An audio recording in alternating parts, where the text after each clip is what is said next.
Another great day in dog trapping land. What we might do this morning is I'll leave the sets I've got out here, the dozen 15 sets that I've got in the ground already. I'll leave them for a couple of hours because I think it's a cool enough morning. The dogs will still be sort of working around, they'll still be hunting. Give those traps as much time as we can. I'll head to the other side of the property here now where we haven't put any sets yet. So I'll take about a dozen out there and we'll try and get those set up. And then we'll come back and check these ones. What do you reckon? What do you reckon, Brandon? You ready for another day? Waylon. Morning, Waylon. Simple camp. You can't get much better than that. Keep it simple, stupid. Sort of suits. And just checking here where my buggy tracks have gone through the dust of this gateway. So there's tracks here over the top of our tracks. Right over there straight away. Big dog. Big dog's been through there. Our buggy tracks came in here.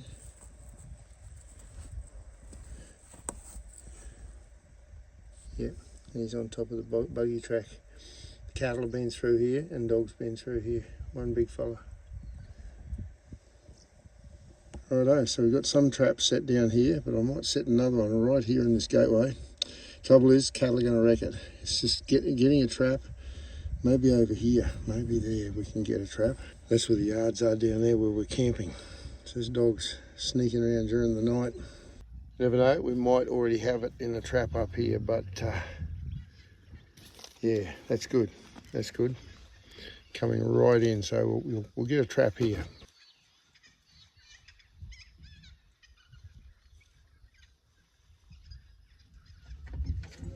Straight in here.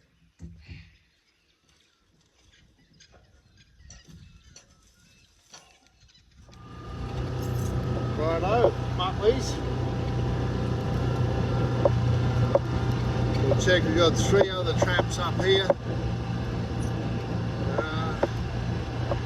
Check and see where this dog is coming through. He might be coming through from the other side and it hasn't gone down along this track at all. Just check the sign. I might put a trail camera up here and we'll see. I don't see any dog sign on the road, like as if this dog didn't come this way. Waylon got stuck under a vehicle. We had a friend of ours there and he drove out without checking under his vehicle and Waylon was there and he got all the side of his head all scarfed up, but he's tough, he survived, don't you? Hey, you're tough. Normally I try and shoot a peg and put some scent on the ground as a drag. We had nothing, so the dogs are still doing what they want to do, where they want to go. I haven't managed to get them into where I want them to be, so I know we can pick up a pig here. Kangaroos in some areas are just thick, here they're not. And I think that's because the dogs have hammered them so hard. Righto. Alright, we've got a good little gully here. No tracks, but yeah, it's the sort of place I think a dog would come down through here and as he's going through we might set one either this side, over here. That's a really good spot over there, I think, in that sand. Probably use the end of that route there. I'll set one in here and we'll just put a smelly old deer hock.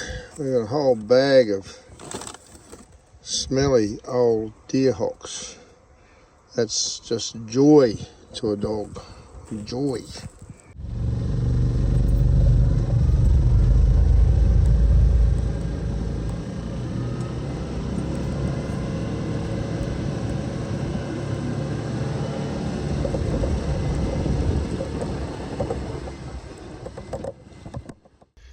Now this is a typical scene for North Queensland.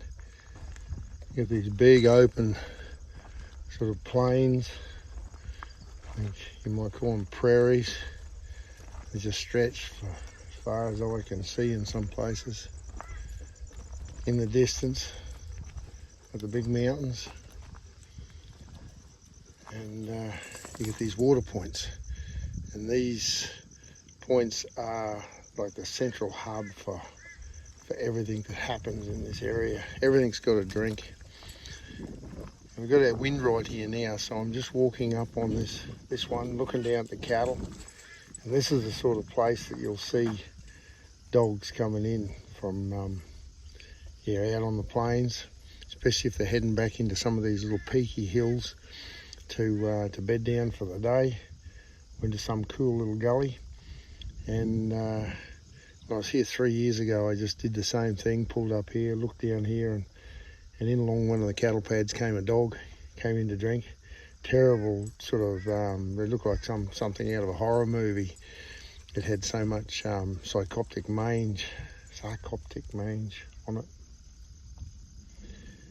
And anyway, yeah, so I dotted it. And yeah, maybe the same thing will happen today. The dogs showed a lot of interest out there in the tussocks. The 3 dogs went out there, even though Waylon went out there. Showed a lot of interest. So I've set a trap just off the gate post here. Very simple set. There's cattle here, they could wreck it. Straight away I got a mob of cattle come up here and say, we're going to go and try and wreck things. Brandon, you watched him, Brandon, are you? Walk up, Brandon. Walk up, Brandon. Walk up. Walk up, Brandon. Walk up, walk up, walk up, walk up. Walk up, walk up, walk up, walk up. Sit. Brandon, sit. Sit. Up, up. Up, up. I don't think we've got a lot of dogs here. The landowner thought he had a problem, but I think there's 5 or 6 dogs in one area on the other side, and the rest of the country here there is very, very little sign. So we're up here for 10 days. I've got to make the most of it, so let's see what we can bring out. The main thing to remember with this sort of situation is that the dogs don't need to be leaving tracks. They can come across this ground and hardly leave a track, and then you get 50 or 100 head of cattle come and walk over the top of that sign, leaving you with very little sign to work on. This is where a trail camera comes in very handy. So I'll set a couple here today. I don't think I'll set any here. I'll probably need to buy another half a dozen cameras soon. So yeah, Brandon walked over here. Let's find Brandon's sign. Brandon, what's he? So when you see that Brandon's walked there, you see sign.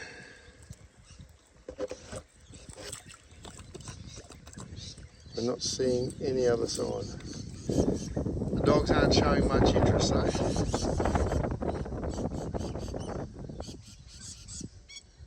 We'll put one trap here just as an outlier trap, just see what we can bring up. Buggy Buggy, Buggy Buggy, that's it, Buggy Buggy, have a buggy. Right, we're coming along this fence line and power line here. There's a couple of really good cattle pads. And I noticed up here that there's a scat.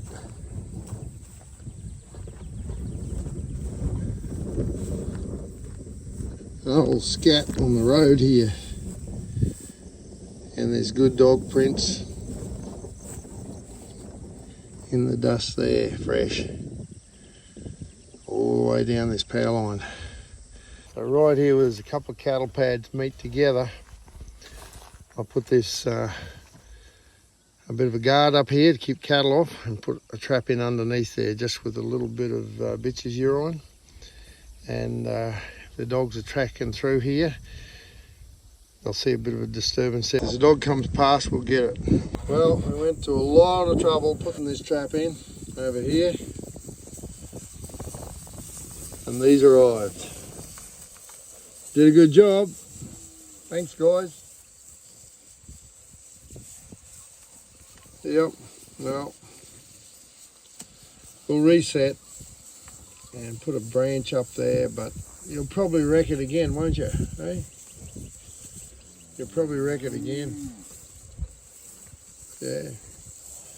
Beautiful little line, aren't you? You're a beautiful line of cattle.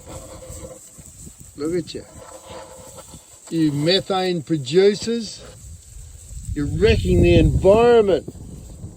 That's what gets to me, is the stupidity of this environmental movement at the moment and the waste, because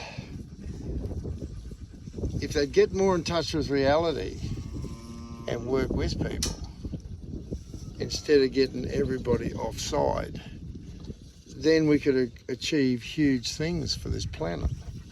We're not saying that they're totally wrong, but they're far from right. And yeah, these things are saying producing methane, you know, wrecking the ozone layer, we've got to cut down the number of cattle and all this. What a load of baloney. What a Billy Leeboo. Before we had cattle here, there were other things that used to roam this land. The Diprotodon, the big wombat, the big koalas, were all over this country. And if there was feed there, there was something eating it. For some reason they say cattle are worse. No, they're not. Yep, it's just rhetoric that's designed to push the argument in a certain direction, and a lot of people are falling for it. It's just ridiculous. As for me, would I rather eat you guys or eat lentils? Hey? What do you reckon?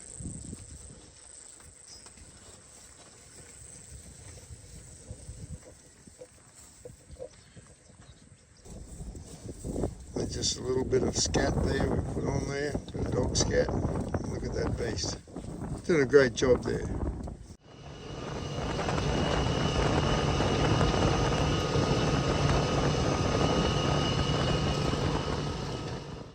This is the tough reality of trapping in cattle country.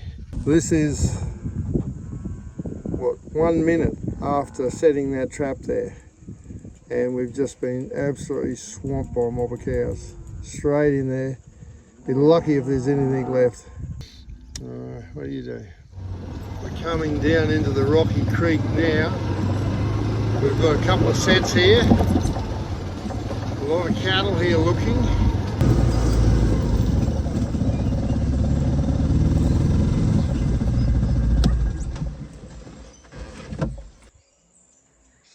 Yeah.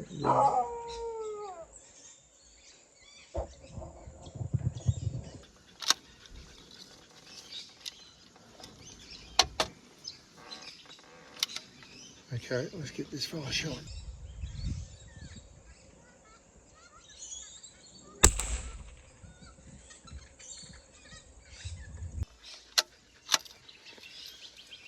Okay, it's always good to get first one on the ground. I got those two pups the other night, but this is the first one actually on the trap line. What do you reckon, dude? Pretty good?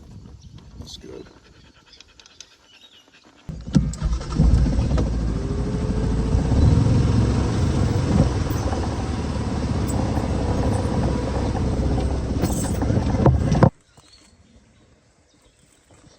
All right. This dog's got a bit of mange as well. Male dog. A little bit of age on him, front paw catch. That was just in a straight set that was just put there, fair bit of sand put over the top of it. Right, first one down for the line, plus two possibles. Hopefully we'll find those. Pretty much all the dogs in this area that I've seen over the years have had mange on them. I just took the opportunity to grab a little bit of fresh bait. Nothing better than subterranean chicken. So right at the end of this log, I spied a little leveret, a little rabbit, a little fella. So that will do perfectly for a dog bait. You'd eat it, wouldn't you? No, you can't. No, it's not for you. It's for a dingo. Dog tracks along here too. It's coming all the way along this cattle pad. So I've taken that little rabbit, I've put it up in into this whole log, and put some brush here as a check to stop something from coming in this way. Make it come round this way to come in there, and there's the trap set right there. But what I did notice as I was setting down there, it's a northern funnel web, and that would be a monster. Yeah, I've got to be careful while I'm setting this, because if that thing comes out and kicks me, it's got 8 legs. Fair dinkum, I've seen these things with fangs on them, 3/4 of an inch long. They are one of the most formidable spiders and poisonous spiders that you'll ever see. And yeah, there'd be a big one right down that hole right there.